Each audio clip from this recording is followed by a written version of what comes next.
دا د انډیا کافر هندو نه دی، دا مسلمان دی چې دا په علماو په دې اعتراض کوي او تانو تشنیع کوي چې علماو د جهاد فلسطین د فرضیت فتوا ورکړه، د اسرائیل د مقابله د خپل وس مطابق فتوا ورکړه اور په اسلامی سلطنتونو د اسلامی سلطنتونو په سربراهانو د جهاد غاګو کا.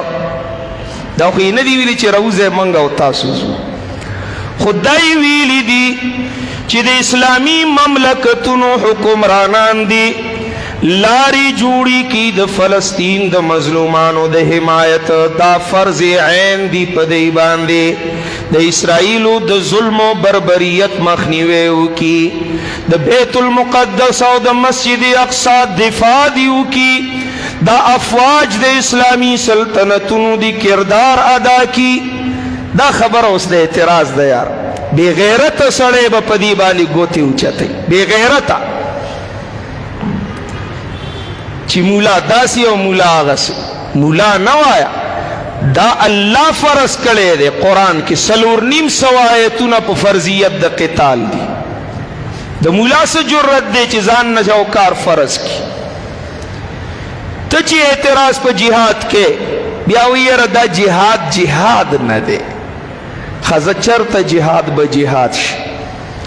په دې خو تمام مکاتب فکر والا متفق دي که په نورو ځایونو کې اختلاف وي، د جهاد فلسطین په باره کې خو ټولو اتفاق وکړ. دې کې د چیمګویي او اعتراض او د بهانو گنجائش نشته.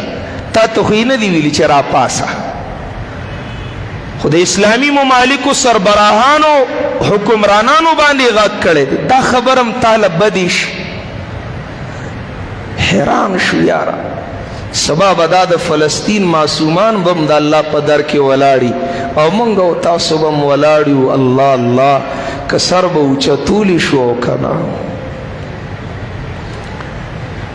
دا زنانه بم ولاړی وي چې د چا بې حرمتي صهیوني ظالمانو یهودیانو وکړه، سپینګیری به ولاړی، مسجد اقصی بم فریاد کوي. من بم ورزو کنه د محمد رسول الله مخیلا او د حوض کوثر تمه بکو او د شفاعت امید بکو. یاره څه غیرت پریده د مولا فتوا، پریده دا د چون چرا خبری، د غیرت خبری خو کوي، د غیرت خبری خو کوي. خو زه پوهه ما، زه خبرې ما، ته به دا اعتراض تر هغې پورې کې تر څو چې ستا کور ته دا صهیونیان داخل شوي نه. خو زما دا دعا ده چې الله دې ستا کور ته ظالمان دننه نه کړي. زه په تام دردېږم، زه په تام زیرېږم، ستا په بچوم دردېږم، ستا په عزتم خفه کېږم، ځکه چې فلسطین په معصومانو دردېږم، په تا به هم دردېږم. الله دې هر یو مسلمان د بې عزتۍ نه وساتي. تاسو به کله د جهاد مخې ته تسلیمیږئ، تاسو به کله غیرت کوئ او د دې غیرت په جذبه به اتفاق کوئ او په مسلمانانو به دردېږئ.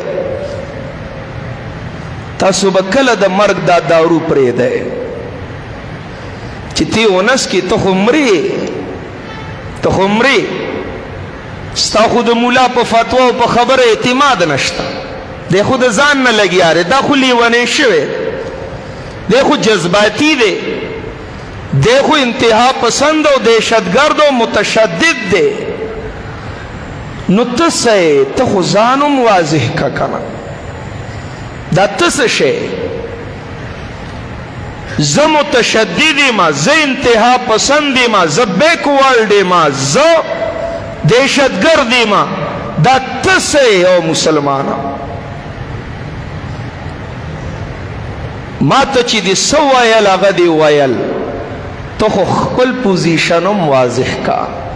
په دې حالاتو کې کم بے غیرته چې د اسرائیل د حمایت خبره کوي، کم بے ضمیره چې اوس هم په علماو تانو تشنیع کوي، اور د جهاد په مسله کې شک لري او جهاد نه انکار کوي، د خپل پوزیشن خو واضح کی ته صحیح